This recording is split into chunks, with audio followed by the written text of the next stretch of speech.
എൻ്റെ പേര് Aneesha B, 3rd BR. Sania മിർസിന്റെ വേഷവിധാനം എന്തുകൊണ്ടാണ് ഇസ്ലാമിൽ ഇത്ര വിവാദമായത്? അനീഷ ബി പെൺകുട്ടികളുടെ മാനം കാത്തിട്ടുണ്ട്. സാധാരണ വളരെ ക്രിയേറ്റീവായ ചോദ്യങ്ങൾ പലപ്പോഴും കോളേജ് ക്യാമ്പസിൽ നിന്ന് ഉണ്ടാകാറ് പെൺകുട്ടികളുടെ അടുത്തു നിന്നാണ്. എന്തുകൊണ്ടാണ് മലപ്പുറം കോളേജിൽ ഇങ്ങനെ എനിക്കറിയില്ല. ഏതായിരുന്നാലും എന്തുകൊണ്ടാണ് സാനിയ മിർസന്റെ ഡ്രസ്സ് വിവാദമായത്? എന്തുകൊണ്ടാണ് സാനിയ മിർസന്റെ ഡ്രസ്സ് അവതരിപ്പിച്ചത്? അതുകൊണ്ട് തന്നെ എന്നാണ് ഒറ്റവാക്കിലുള്ള ഉത്തരം. എന്താ സാനിയ മിർസന്റെ പ്രത്യേകത?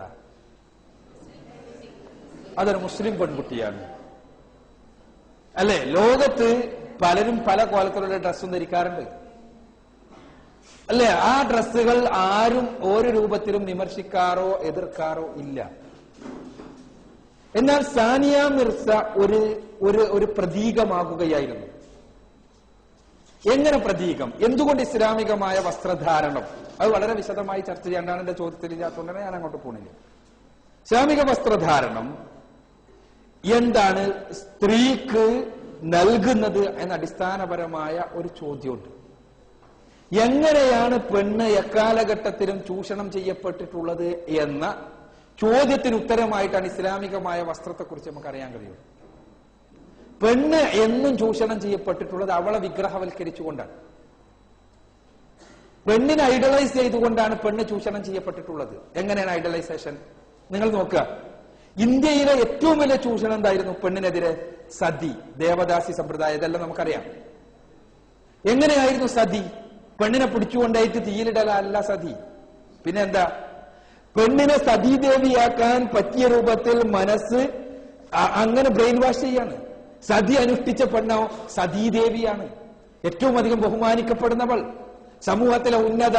അതുകൊണ്ട് തന്നെ സതി അനുഷ്ഠിക്കാൻ ക്ഷത്രിയ സ്ത്രീകൾ ആവേശത്തോടുകൂടി കടന്നു ചെല്ലുമായിരുന്നു. ഇതേപോലെ തന്നെ ദേവദാസി സമ്പ്രദായം. ദേവദാസിമാരായിരുന്നു?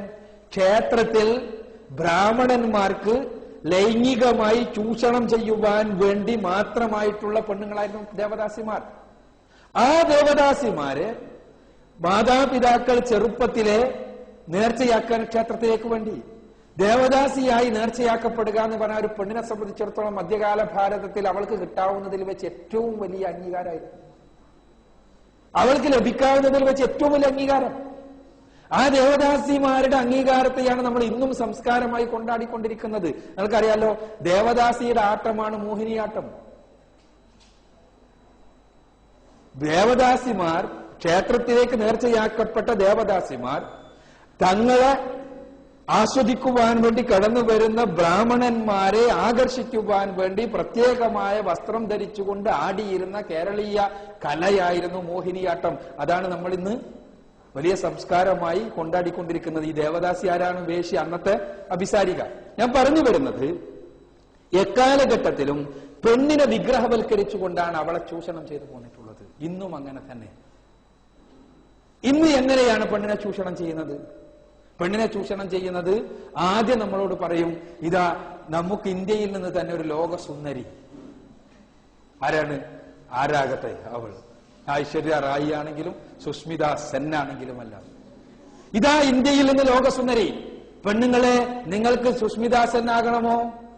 എങ്കിൽ നിങ്ങൾ ഇന്നത് തേച്ചോളൂ, അല്ലെ?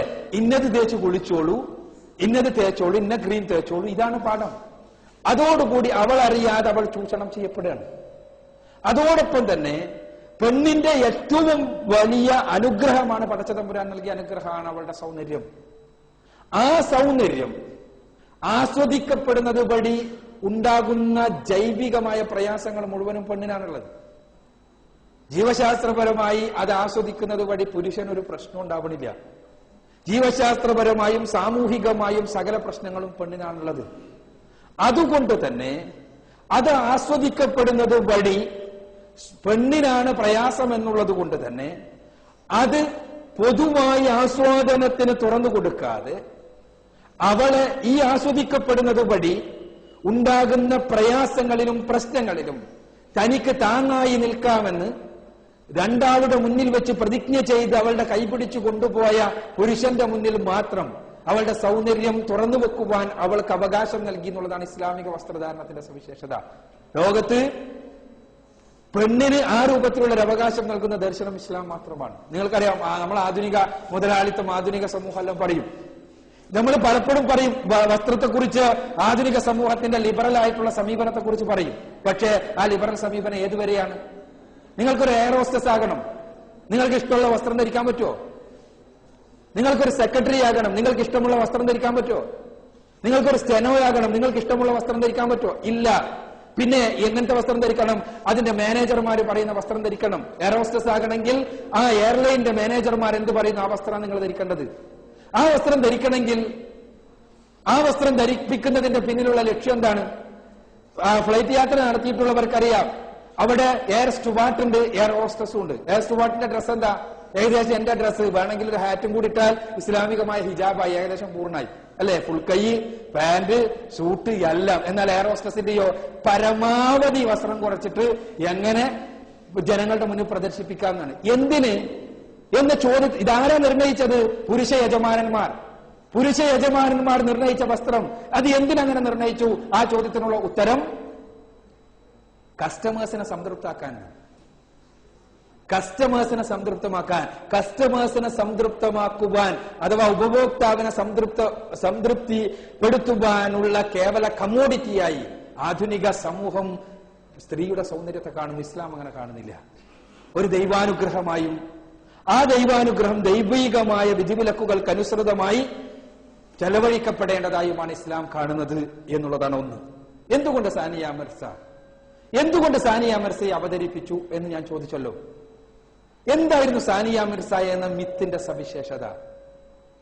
മുസ്ലിം ലോകത്ത്, പ്രത്യേകിച്ച് ഇന്ത്യയിൽ ഉള്ള മുസ്ലിം വനിതകൾക്കുള്ളൊരു മെസ്സേജ് ആയിരുന്നു അത് സാനിയ മിർസ. ഇപ്പോഴും ഉള്ളത് തന്നെ.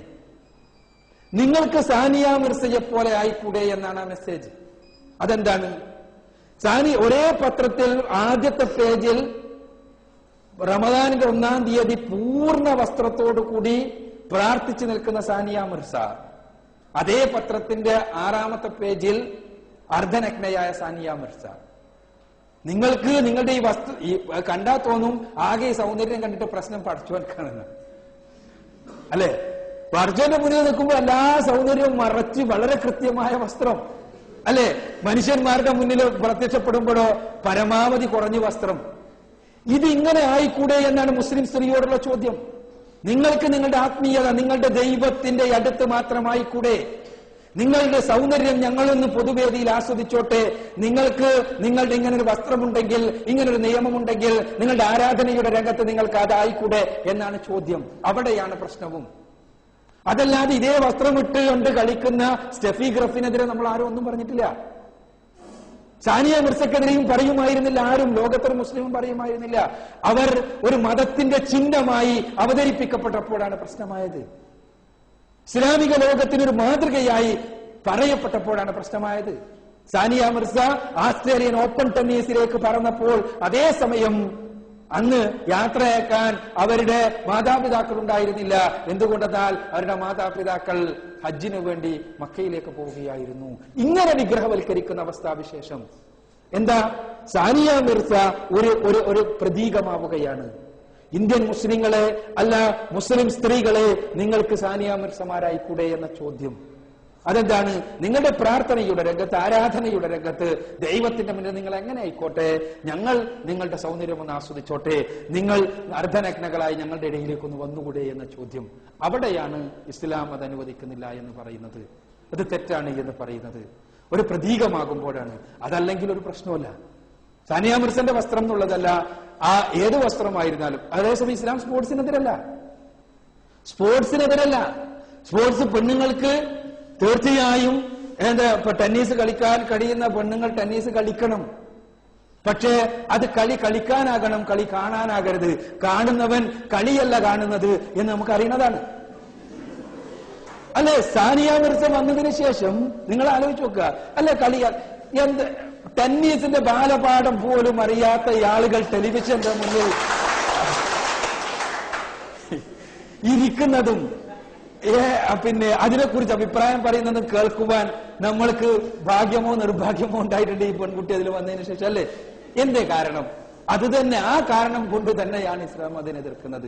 എന്നാൽ ചില ആളുകൾ, ചില പണ്ഡിതന്മാർ പറഞ്ഞതുപോലെ അവളെ കത്തിക്കണമെന്നോ അല്ലെങ്കിൽ അവൾക്കെതിരെ മതപരമായ വിധി പുറപ്പെടുവിക്കണമോ എന്നോ അഭിപ്രായം പറയാൻ പാടില്ല. എന്തുകൊണ്ടെന്നാൽ പിന്നെ മതപരമായി ആ രൂപത്തിൽ ഉള്ളൊരു ക്രിമിനൽ കുറ്റത്തിന് വിധിക്കണമെങ്കിൽ ഇസ്ലാമിക രാഷ്ട്ര സംവിധാനം, മഗണാ രാഷ്ട്ര സംവിധാനത്തിന് കീഴിലുള്ള ഒരു ഭരണകൂടത്തിന് മാത്രമേ അതിനെ